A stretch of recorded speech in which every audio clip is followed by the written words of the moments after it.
Living out of cases, packing up and taking off.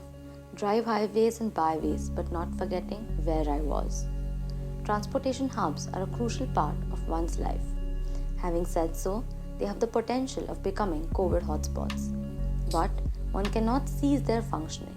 So, what we can propose is to make them as safe and viable as possible. With this approach in mind, we explored the elementary principles of the courtyard system prevailing in Pune city.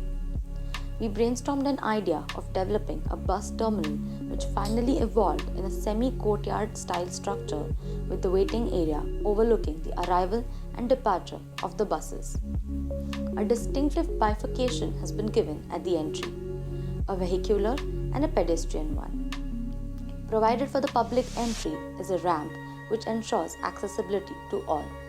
This leads to the first floor of the terminal, at the entrance of which is a fork road, one leading to the plug-in connecting to the railway station and the other to the ticket counter provided for the bus terminal.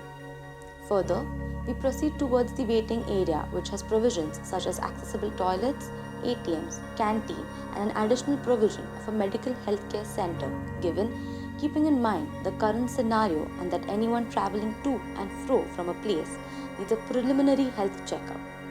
Places such as bus terminals are more often than not cramped up with people.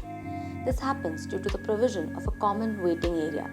We have aimed at resolving this issue by providing different waiting areas for different waiting periods.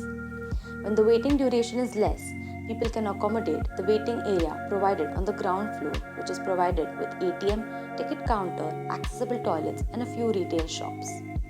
Since the bus terminal also acts as a plug-in for the existing railway station, there will be a fraction of people who will be switching their mode of transport.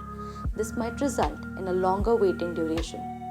To accommodate such passengers, the provision of paid restrooms has been given on the second floor.